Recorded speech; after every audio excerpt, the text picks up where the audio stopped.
दलील नंबर 8, ये सही बुखारी में है, 6088 इसका नंबर है, 6088, कि नबी साहब सलाम और उस अनस बिन मालिक रज़ी अल्लाह तआला अन्हु एक मुकाम के ऊपर खड़े थे। एक शख्स आया देहाती पेंडू,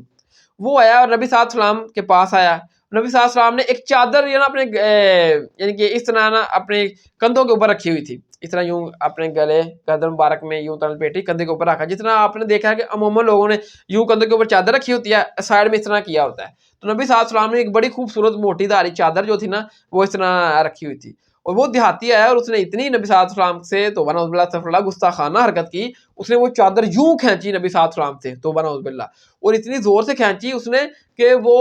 चादर के निशान नबी साहब सलाम के गले मुबारक के ऊपर पड़ गए, गर्दन मुबारक के ऊपर पड़ गए। जब ये सूरत हाल हुई तो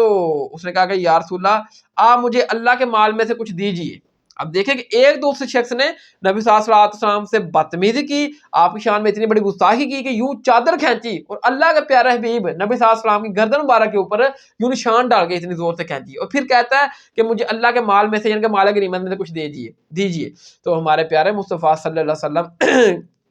की सीरत के ऊपर मैं कुर्बान जाऊं कि आप तमाम जहान वालों के लिए रहमत लिल आलमीन बन कर आए हैं, आप माफ करने वाले, आप दरगुजर करने वाले। आपने उसकी तरफ देखा और ये नहीं फरमाया ठीक है कि तूने ये मेरे साथ ये हरकत किया है, ये कितनी यानी कि गलत किया है, गलत आपकी शान में इतनी बड़ी गुस्साई की थी उसने, बल्कि आपने सिर्फ उसकी तरफ देखा और मुस्कुरा दिए, उसको माफ कर दिया और कहा कि इसको ना माल गनीमत में से मालो दौलत दे दीजिए। मेरे भाइयों आज के दौर का कोई MP MA भी हो ना, कोई इस किस्म की हरकत उसके साथ करे कि चादर खींचे या उसके गिरेबान को पकड़े, वो उसको कम से कम कत्ल करवा देगा, कत्ल नहीं तो उसको सजा दिलवाएगा, उसको ठीक ठाक उसकी फैंटी लगवाएगा। लेकिन नबी आखिरुज़्ज़मां इमामुल कायनात इमामुल अंबिया अलैहिस्सलाम की सीरत पर कुर्बान जाएं, आपने उसको कुछ नहीं बोला, कोई कुछ उसको कहा ही नहीं, आपने सिर्फ उसकी तरफ देखा, मुस्कुरा दिए और कहा कि इसको अल्लाह के माल में से कुछ दे दीजिए। खुद उसने नबी सल्लल्लाहु को तकलीफ दी, आपकी शान में गुस्ताखी की, लेकिन नबी सल्लल्लाहु ने उसको माल दौलत दे दिया जो उसने मांगा। ठीक है, तो ये देखें हमारे नबी सल्लल्लाहु की सीरत। अगर ये सीरत आप गैर मुस्लिमों के सामने पेश करेंगे, ठीक है, तो यकीनन वो इस्लाम से मोहब्बत करेगा, इस्लाम की तरफ आएगा।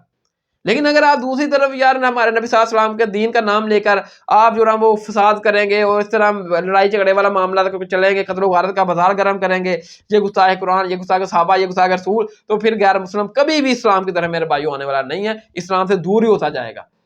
और आप फिर दीन के नाम के ऊपर लोगों को दीन से दूर कर रहे हैं, तो नबी सल्लल्लाहु के आप साथी कभी नहीं बन सकते। नबी सल्लल्लाहु का साथी वही है जो दीन के नाम के ऊपर लोगों को दीन के करीब बुलाए, वही नबी सल्लल्लाहु का साथी है, वही नबी सल्लल्लाहु का रोज़ क़यामत आप उससे अकीदत मोहब्बत फरमाएंगे।